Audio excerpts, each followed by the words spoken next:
picture writing, but you can also use this for the group, okay, speech, okay, for the group speech, okay. Later I can show you how, because it's very simple. You see there are how many pictures right here? Tell me, how many pictures right here? 6 pictures. So you see there can be, okay, 6 people responsible individually for the 6 pictures, right? And all the people can go on stage. Okay, can go on stage, okay? Okay. Later you can see how I integrate another activity into my average English classes. Okay, you can see how some average English students, okay, learners, okay, use speeches in front of the audience. Okay, they are not high achievers. Okay, and then next.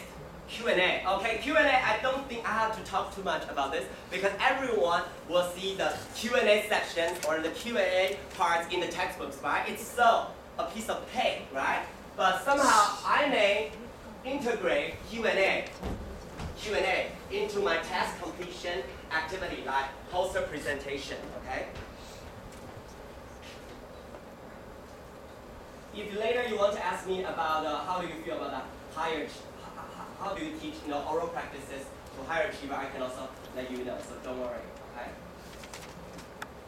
Okay, for example, you see, I don't always use the questions from the textbook because they suck. Okay, sorry. Okay. Sorry to make some comments on that. Because some of the questions are not what I want because I have to come up with some questions suitable for my students.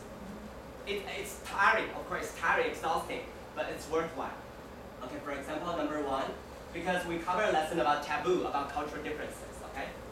So what question is considered a no-no or a taboo? And then somehow, what is American culture? When it comes to American culture, what do you have in mind, okay? So I asked them to use posters.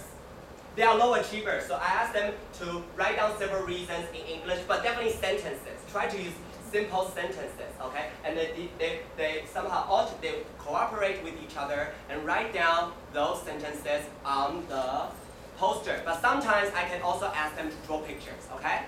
Because it's okay for you to encourage them because it has a lot to do with multiple intelligences, okay? Okay, good. Okay, and then okay.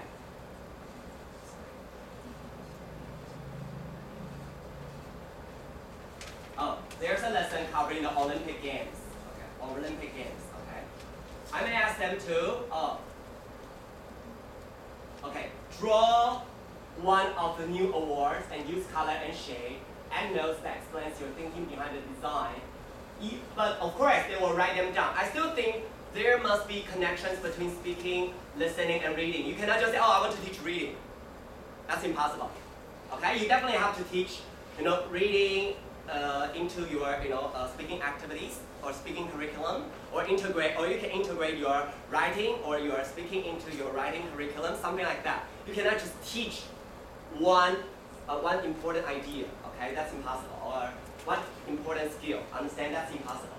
So you see, I asked my students to draw one of the new awards, use color and shades, and add notes that explain your thinking behind the design. Okay? So they are supposed to explain why they would like to do something like this. Okay? This is for my pre-reading activities. Okay? Okay? So the Q&A and task completion actually they are actually correlated. Okay? And then somehow, what about the next one? Okay? The next one has a lot to do with your YouTube film clips. Okay, YouTube film clips. Okay? I use this handout. Okay. How do you use YouTube film clips? Okay, to discuss. Okay, something related to the topic. Okay. When it comes to one lesson related to racism, I use this one. I use the YouTube and I ask them to write something down like this. How do you feel about the following racist or race-related commercials? Please write down your first impression of them and rectify them. Okay? They need to take notes first, and then they need to listen to the racist commercials first. For example, I'll key in racist commercials. if you teach art or drink, you can have different kinds of commercials. For example, this one.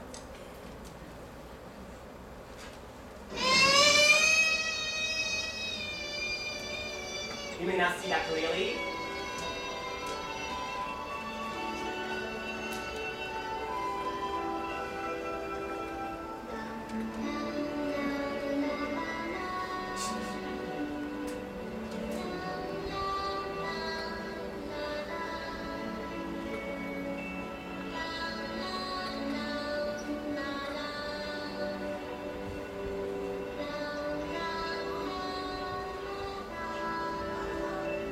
Okay, so obviously, I will ask my students to write down how they feel about this first, okay? And then later, they are supposed to rectify them in group work, okay? I think you are definitely familiar with, okay, group work, okay, individual work, and pair work, okay? Try to let them do some group work, pair work, so that they won't fall asleep. Because when you talk a lot, they will fall asleep, after all. So sometimes when, I don't actually, for my PE classes, I don't speak so much. I only give a 10-minute lecture, and then I'll stop. I'll say, okay, let's do another activity. So they will have to come to the front to do some activities, okay? You may think, oh, Joe, you definitely suffer a lot, but I love it, okay? I love it, okay? Because actually, I don't want to talk too much, because sometimes I still want to be a lazy bones, okay? Okay, sorry, just a joke, okay? So I asked, you see, for this kind of things, you can use YouTube to help the students with their speaking, okay? So there are at least 8 racist commercials. There are 8 or 7 racist commercials. And then I'll ask each group to try to find some ways to change the commercials and then to ask them to act them out. Act them out. Act them out. Okay.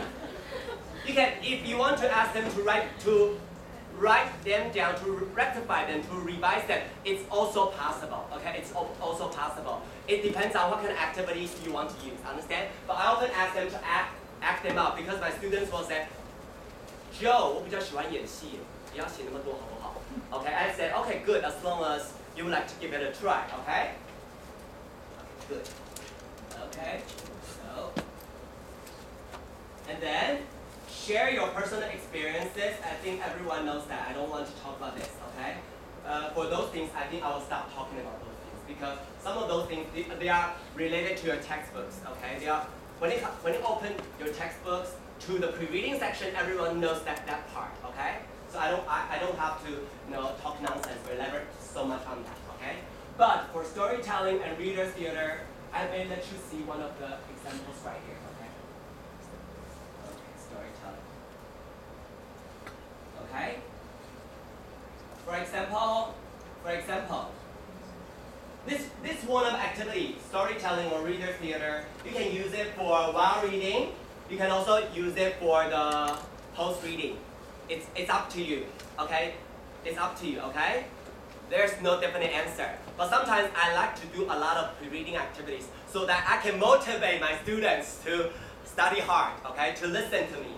So they like to do some activities. But how do you do storytelling? Okay, I often do something like this, okay? If you're from a very famous girls' high school, I forgot what it is. Okay, a private high school. Okay, Whaley Girls High School. Okay, somehow I got some of the ideas from Whaley Girls High School. Okay, okay. And then I ask my students to do something like this. Okay, when I teach, if there's I know there's a lesson about fable. Fable, right? Fable, understand? There's a lesson about Aesop's fable, right? Everybody knows that. And then somehow, but there are only two short texts in the lesson about Aesop's fables, right? So maybe I'll say, oh, I'm so tired. I want to see some performances, right? And I will ask them to act out other Aesop fables. Remember Aesop fables, the content is very simple. Okay, very simple, okay? But I want my students to do something like this. Okay? I also ask my higher achievers to do something like this. Okay, so they can read, don't forget they can read, okay? But they need to have a finished and corrected copy of the script for practice.